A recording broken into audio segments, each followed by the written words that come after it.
Chaque année, les évêques du Québec se réunissent pour leur assemblée plénière, un moment clé de réflexion et d'échange sur les grandes orientations de l'Église dans la province. Bien au-delà des enjeux institutionnels, ces rencontres visent à renforcer la mission évangélique et à mieux répondre aux défis pastoraux d'un Québec en pleine mutation. Pour Monseigneur Laliberté, président de l'Assemblée des évêques catholiques du Québec, cette collaboration dépasse les frontières diocésaines et s'inscrit dans une vision commune de l'annonce de l'Évangile.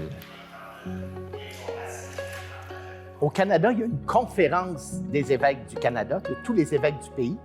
Puis après ça, il y a 4 régions au Canada et le Québec est une des régions. Alors, les évêques du Québec forment une assemblée et ils se réunissent 2 fois par année. Même si on a chacun notre diocèse, il y a des dossiers communs à tous les évêques, à tous les diocèses. Alors, on a des projets communs, on a des conseils communs. Alors, c'est un temps de partage, de réflexion sur des points communs, des dossiers communs qui nous touchent au niveau de la province. Pour nous, ce qui est important, c'est pas tant de se regarder au niveau institutionnel, mais où est-ce qu'on va comme porteur de l'Évangile, témoin du Christ. Et ça, c'est notre plus grande préoccupation. On le fait au niveau institutionnel, mais c'est toujours en vue de la mission. Et c'est ça qu'on porte là. Cette grande réflexion, comment tous ensemble, baptisés, ministres, laïcs, religieux, religieuses, des gens de la vie consacrée, comment tous on a cette mission-là d'être témoins du Christ. Puis, c'est cette grande démarche de réflexion qu'on va amorcer pour voir comment on le vit tous ensemble au Québec dans des réalités où il est différent d'un diocèse à l'autre, mais avec tellement aussi d'éléments communs. Il y a une question de fraternité.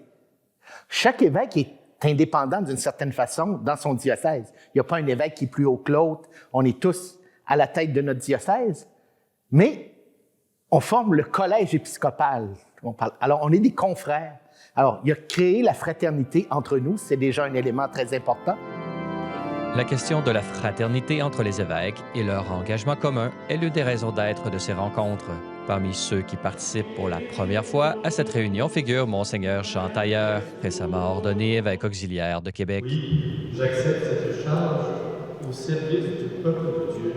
Dans ce cadre, il découvre l'importance de ces échanges fraternels qui l'aident à mieux comprendre les différentes réalités pastorales du collège qui l'intègre. Pour lui, cette assemblée est une école d'apprentissage où chaque évêque partage ses défis et ses espoirs dans un esprit de solidarité et de communion. Il me semble que ce que je vis cette semaine ressemble beaucoup à ce qui a commencé la veille de l'annonce de l'ordination. L'embargo est levé pour les évêques vers 20 heures la veille. Donc moi, le 11 décembre, j'allais dire, l'expérience de fraternité commence. Parce que là, les courriels, les textos de tous les évêques du Québec et du Canada, ça rentre.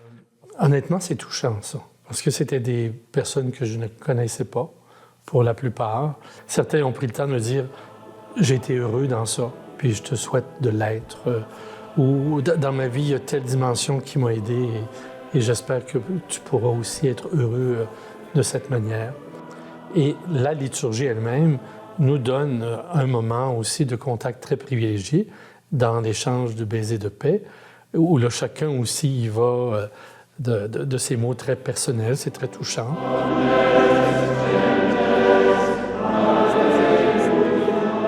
Moi, je viens d'abord dans un esprit d'apprendre cette semaine, et je ne suis pas déçu parce que ce matin, j'apprenais un peu le regard de chacun sur son Église particulière, avec les défis.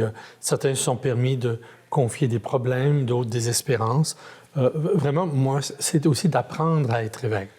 Puis tout à l'heure, ce matin, c'était l'échange d'informations. Moi, ça m'a plongé là, beaucoup plus dans la réalité d'un peu partout. J'étais content d'entendre cette espèce de tour d'horizon par la médiation du regard de chacun. Je reconnais aussi des sensibilités. Je suis en train aussi d'ajuster ça avec la vision que j'avais comme chancelier au plan provincial. Mais c'est très touchant.